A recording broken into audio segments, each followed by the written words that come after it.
Wanted to do a quick video showing some of the 9mm AR-15 pistols that I've built.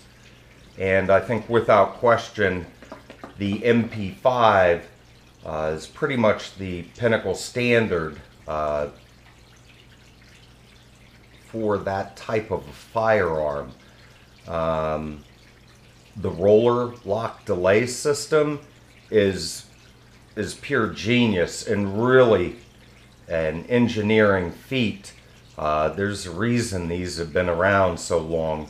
My only complaint about the MP5 is the trigger, to me, is just too much take up. It's very heavy, but still an amazing piece. And this is actually a Zenith clone, which I have, which been incredibly happy with. It just runs like a hammer. Now this, the other drawback besides the trigger, magazines. If you're looking to buy magazines, you're going to be spending about 70 bucks each. I recommend going with either the actual HK magazines or the POF metal magazines. I really can't recommend any of the others, except the Zenith, but the Zenith are just as expensive as the HKs, so you might as well get the HKs. So with the 9mm, I pretty much was building range toys for the most part. So I was going more for the function, or the form over the function. And as you can see here, where this, I like the look of this optic with the handle. You know, it's still kind of, I don't want to say toy grade, but close to it. But you know, for the range, no problem. And so that's what most of the builds that I started with were, more that form over an actual function. And I have some of the uppers that I built here. Let me pull some of those out real quick. Standard 8-inch barrel. The Fat Man brake. Really happy with the Fat Man brake for the short-barreled 9mm. Another part that works incredibly well is the carbon fiber handguard. This doesn't retain any heat, is a phenomenal piece, is incredibly strong, and very, very lightweight. As a matter of fact, I think this is considered the lightest weight handguard on the market. This is a Rainer Arms Ultra Match. In here I have a Circle 10 barrel. This is actually part of the MGI Hydra upper, which has the quick change barrel. Now, with the MGI Hydra, that's what I started with 9mm. And you can see here, here's one of the adapter mags in 9mm. And then here's the adapter mag for the 5.56. And this is what the actual lower looks like that the mag would attach to.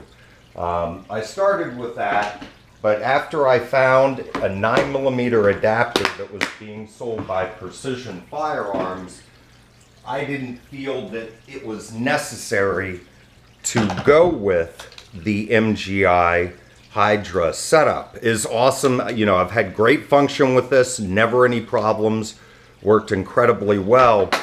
But I think this 9mm adapter in here, which I'll show you, is all you do, let me loosen this, put mag catch, pull it out. And I got this from Precision Firearms. This is an outstanding piece which works not only with full metal jacket, but also works with hollow points, other ammunition. And here's my high-tech, since we're not allowed to add links, I guess, in the description anymore. Is that part of YouTube rules? Who knows? Precision Firearms is where I got this. I think it's just under 200. Been incredibly happy with this. Had no problems whatsoever, and as you can see, it installs. All you do is you slide it in. Yep, make sure it's all the way in. Then you tighten this down. And you're done. Now your 5.56 magazine well can take Colt magazines. And while I'm on the subject of the Colt magazines, let me go through a few.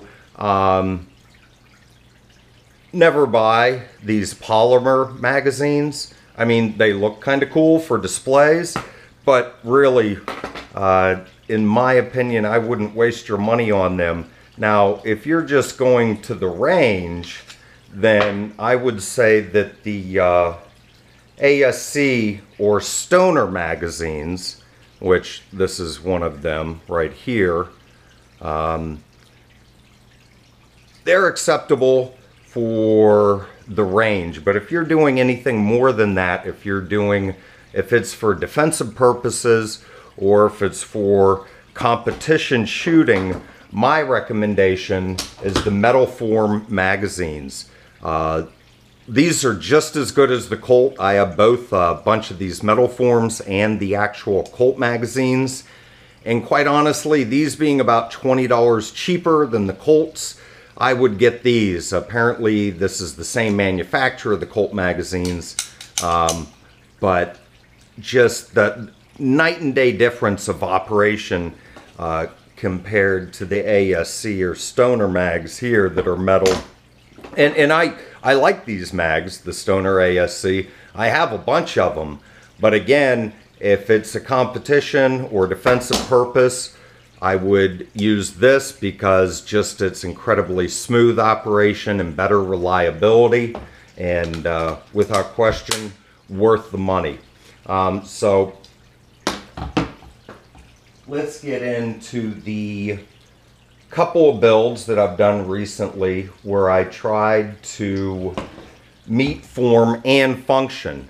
Now, I started with, and I'll list the manufacturer's name of this hydraulic buffer, but this hydraulic buffer really worked well, and I forget which spring this is that came with the kit, but it was a kit from this company. I also like using the JP polished springs for the AR10, but I think the smoothest system without question I have is in this build right here.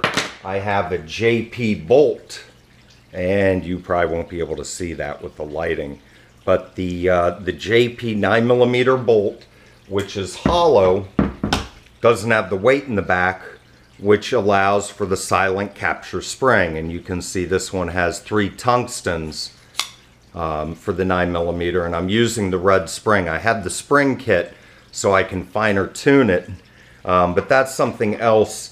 Everything that I build, I'm not building it for competition shooting where I'm using lighter loads. As a matter of fact, all the loads that I run through my 9mm ARs are plus P or plus P plus, and so that does make a huge difference. But the JP bolt and the silent capture spring is without question the smoothest operation I have found to date.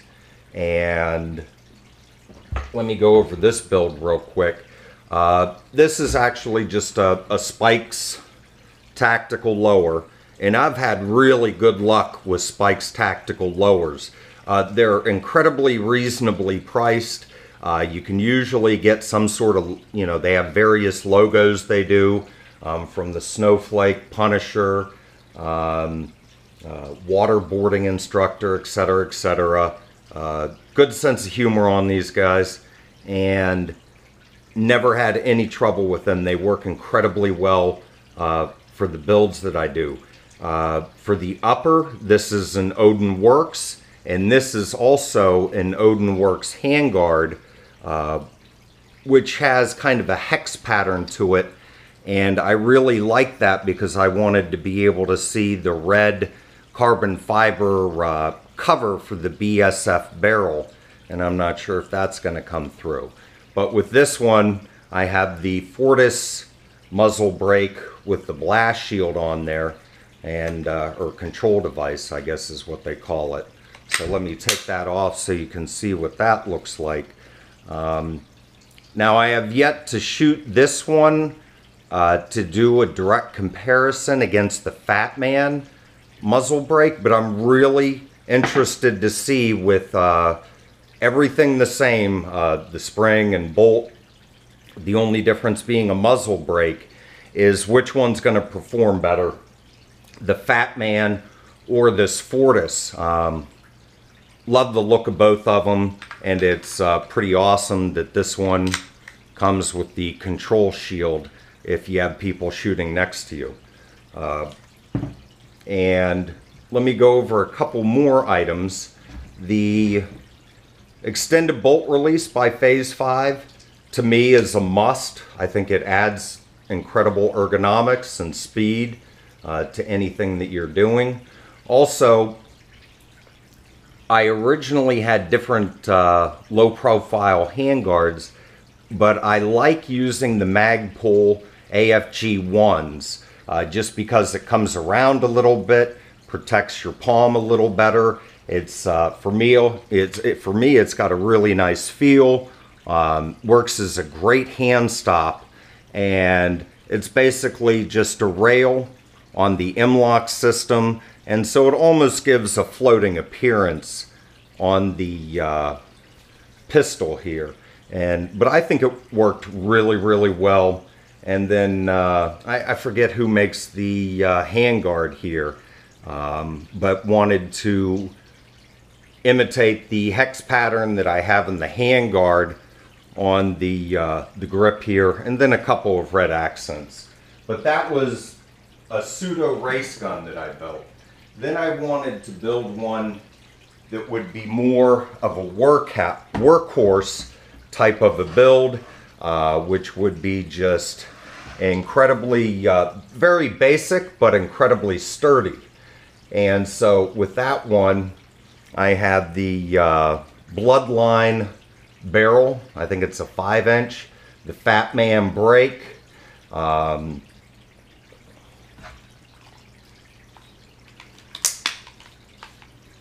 Faxton bolt in there, and of course the extended bolt release. This also has the binary trigger by Franklin Armory, which works incredibly well. But overall, I was extremely happy with this build. It is incredibly compact, it's very durable, and love the look of it. This started as a strip Black Rain lower, and then I ordered also the Black Rain Ordnance upper for this build, and was just incredibly happy with how this turned out. I think it just really, really looks incredible. So that's pretty much it for a couple of the builds here.